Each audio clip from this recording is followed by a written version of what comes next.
Hello friends, as promised 5 बज गए हैं और हम लोग लाइव आ चुके हैं।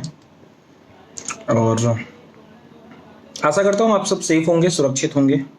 यस, घर पे तो नहीं होंगे बिकॉज बहुत सारी जगह बहुत सारे रिलैक्सेशंस आ चुके हैं लॉकडाउन में। तो आप अपने काम में होंगे और डेफिनेटली करना चाहिए बिकॉज जितनी चीज़ें रुकी हुई थी लास्ट 55-60 डेज से, उनको अब आगे बढ़ाने का टाइम है, वक्त है, और हम वही चीज़ करेंगे डेफिनेटली बिकॉज हम इंडियंस हैं ना फ्रेंड्स, थोड़े से पागल होते हैं, है ना। तो अब मिला है वक्त, तो अब जितना भी गया है वो सब कवर करने का वक्त है। बट फिर भी 5 बजे लाइव हैं और आज कुछ बहुत सारी अच्छी अच्छी बातें करेंगे, खट्टी मीठी बातें करेंगे। तो स्टार्ट एक कहानी से करेंगे। काफ़ी अच्छी कहानी है, मेरे दिल के भी करीब है। एक फादर था, उसके 2 सन थे। मुझे आशा है कि आप लोगों ने ये कहानी सुनी होगी, आप लोग जानते होंगे। बट कहीं ना कहीं ये कहानी मुझे बहुत टच करती है बिकॉज ये सीधे एक ऐसी चीज़ के साथ रिलेट करती है ना, जो चीज़ डेवलप हो जाए तो शून्य से सर्जन कर जाती है, और डेवलप ना हो पाए तो आपके पास कितना भी पैसा हो दोस्त, कितनी भी वेल्थ हो, वो जीरो हो जाती है। और वो चीज़ आज हम इस सेशन में देखने वाले हैं, इस लाइव सेशन में उसके लिए ही बात करने वाले हैं। बट कहानी से शुरुआत करने से पहले मैं जानना चाहूँगा आप लोगों से कुछ बातें कि इस लॉकडाउन क्या आपने अपने जो शेड्यूल था उसको प्रोडक्टिव वे में यूज़ किया? कमेंट में प्लीज़ लिखना। और हाँ, तो कौन सी एक ऐसी स्किल है जो आपने डेवलप की है और जो आपके लिए यूज़फुल रहेगी पूरे लाइफ स्पैन में, वो बहुत यूज़फुल रहेगी। वो एक स्किल क्या डेवलप की, आप लिख के मुझे देना, मुझे बताना। तो लेट्स सी कि आपने कौन सी एक चीज़ है जो आपको डेवलप करनी, तो आपने इस लॉकडाउन में डेवलप कर ली और इसको प्रोडक्टिव लॉकडाउन बना लिया, है ना। बिकॉज मैं डे 1 से ये चीज़ कह रहा हूँ कि ये कोई भी लॉकडाउन नहीं है, ये वक्त था, एक पॉज था हमारे लिए, ताकि हम हमारे अंदर डेवलपमेंट, सेल्फ डेवलपमेंट कर सकें और वो एक क्वालिटी उसको निकाल सकें, है ना। तो हम वापस उस कहानी पे आते हैं कि वो एक फादर था, उसके 2 सन थे। वो फादर बहुत दारू पीता था, बहुत दारू पीता था। वो बोलते हैं ना कि नशेड़ी बोल देते हैं, या बहुत गंदी लैंग्वेज बोले तो बेवड़ा बोल देते हैं, उस तरीके की दारू, पूरे दिन दारू पीते थे। उनके दोनों लड़के उनको देख के, उनको जानते हुए बड़े हुए। अब हुआ क्या पता है, जब वो लड़के बड़े हुए ना, उसमें से एक जो लड़का था वो अपने फादर की तरह दारू पीना वो वाले शेड्यूल में चला गया कि दारू ही पीता था। दूसरा जो लड़का था वो एक अच्छी बिजनेस सेटअप कर चुका था, एक अच्छी सोर्स ऑफ इनकम जनरेट कर चुका था। अभी दोनों एकदम अलग केस हैं। आप इस चीज को समझना कि एक ही बाप की 2 औलादें। एक दारू पीना चालू कर दिया, उसने पूरे पैसे दारू में डाल दिए जो भी उसको मिले, और दूसरे ने एक बिजनेसमैन की तरह डेवलप हो गया। उन दोनों के साथ एक दिन एक जन ने पूछा कि भाई ये कैसे हुआ? तो दोनों का जवाब सेम था दोस्तों। जो दारू पीता था ना, उससे पूछा गया कि आप ऐसे दारू पीने वाले कैसे बन गए? तो उसने कहा मैं दारू पीने वाला ऐसे बन गया क्योंकि मेरे फादर दारू पीते थे।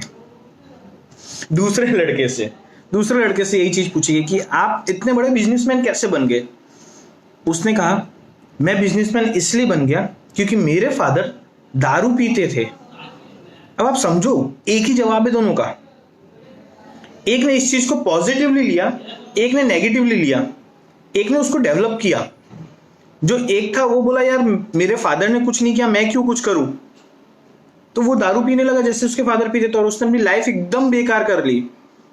और दूसरा जो लड़का था जिसने कहा कि यार मेरे फादर तो दारू पीते हैं, मैं अगर इनके जैसा निकला तो मेरा बेटा भी मेरे जैसा ही निकलेगा, तो क्यों ना कुछ ऐसा करूं, कुछ ऐसा डेवलप करूं खुद के अंदर कि मेरी आने वाली पीढ़ियां तो सुधर जाएं। तो उसने उस बिजनेस में काम किया, उसने खुद को डेवलप किया, खुद की चीजें सीखी, दारू से दूर रहा, एज अ रिजल्ट एक सक्सेसफुल बिजनेसमैन बन गया। इन दोनों चीज में जो डिफरेंस थी आज उसकी बात करनी है मुझे, और वो बात है एटीट्यूड की। यस, ये पूरी चीज डिपेंड करती है कि आपका एटीट्यूड कैसा है, आप किस एटीट्यूड से चीजें ले रहे हो, किस एटीट्यूड से चीजों को समझना चाह रहे हो। क्या आपकी वो एटीट्यूड पॉजिटिव है, क्या आपका एटीट्यूड नेगेटिव है, क्या आप चीजों को डेवलपमेंट मोड में देख रहे हो या डिस्ट्रक्टिव मोड में देख रहे हो। It's totally depend on your attitude. लोगों ने चीजें देखी, भाई ये नहीं हो सकता है, वो नेगेटिव एटीट्यूड उन्होंने डेवलप किया, वो नहीं हो पाया दोस्तों। लोगों ने इस चीज को देखा, अरे यार ये इससे नहीं हो पाया है, बट इसको अगर ऐसे करते तो शायद हो जाता। ये पॉजिटिव एटीट्यूड है और उन्होंने डेफिनेटली डेवलप किया होगा। तो एटीट्यूड और उसके साथ में थोड़ा सा सेल्फ बिलीफ बहुत इंपॉर्टेंट है। क्या आपके खुद के अंदर आपको भरोसा है कि मैं ये कर सकता हूं, बट ये चीजें कैसे होंगी। बट उसके पहले क्या आप जानते हो कुछ ऐसे लोगों को जो इस एटीट्यूड को डेवलप किया या उनके अंदर वो सेल्फ बिलीफ था कि भाई ये चीज मैं कर सकता हूं, ये चीज हो सकती है।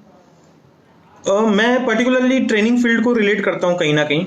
मेरा एक पार्ट वो भी है कि मैं एक ट्रेनिंग कंपनी रन करता हूं, मेक डिफरेंस ट्रेनिंग सॉल्यूशंस। तो वहां पे हूं ना, तो वहां से मुझे एक इंसान के बारे में जानने को मिला, मिस्टर निक वुजिसिस। दोस्तों गूगल कर लेना, वो इंसान के हाथ पैर नहीं है, still he is one of the finest motivational speaker. आप अगर टॉप 5 मोटिवेशनल स्पीकर चुनोगे तो उसमें से एक जन होगा। दोस्तों मैंने क्या कहा, उनके हाथ पैर नहीं है, बट वो एक एटीट्यूड है, वो एक सेल्फ बिलीफ है कि यार क्यों नहीं कर सकता हूं, मैं डेफिनेटली कर सकता हूं। दूसरा नाम, स्टीफन हॉकिंस को कितने लोग जानते हैं? जो लोग नहीं जानते प्लीज गूगल करना। एक इंसान जो पूरी बॉडी से पैरालाइज्ड, खाली उनका दिमाग एक्टिव था। दोस्तों पूरा यूनिवर्स खोज डाला उस इंसान ने। क्या था वो उनका पॉजिटिव एटीट्यूड था, वो उनका सेल्फ बिलीफ था। अगर मैं और थोड़ी अच्छी बात करूं, मतलब और थोड़ा सा आपको कनेक्ट करना चाहूं आज के टाइम में, अरुणिमा सिन्हा बहुत लोग जानते हैं, मेरे ख्याल से मोस्ट ऑफ लोग उनको जानते हैं क्योंकि वो कहानी काफी लोगों ने सुनी, उनके बारे में काफी लोगों ने जाना और मार्केट भी बाद में बहुत अच्छा हुआ।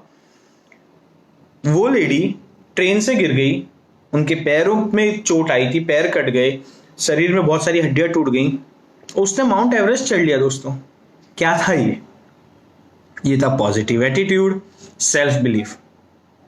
ऐसे कितनी कहानियां हैं, कितनी कहानियां हैं। अगर हम हमारे भगवान की याद में जाएं तो सूरदास को कितने लोग जानते हैं? मेरे ख्याल से मोस्ट ऑफ लोग जानते हैं। दोस्तों एक अंधा इंसान जिसे कुछ नहीं दिखता था, 25,000 कविताएं लिख डाली श्री कृष्ण के नाम पे, और आखिर में उन्होंने देखा किसको? श्री कृष्ण को। ये क्या था? ये सेल्फ बिलीफ था, पॉजिटिव एटीट्यूड था। मीराबाई सब जानते हैं, पागल थी कृष्ण के नाम पे।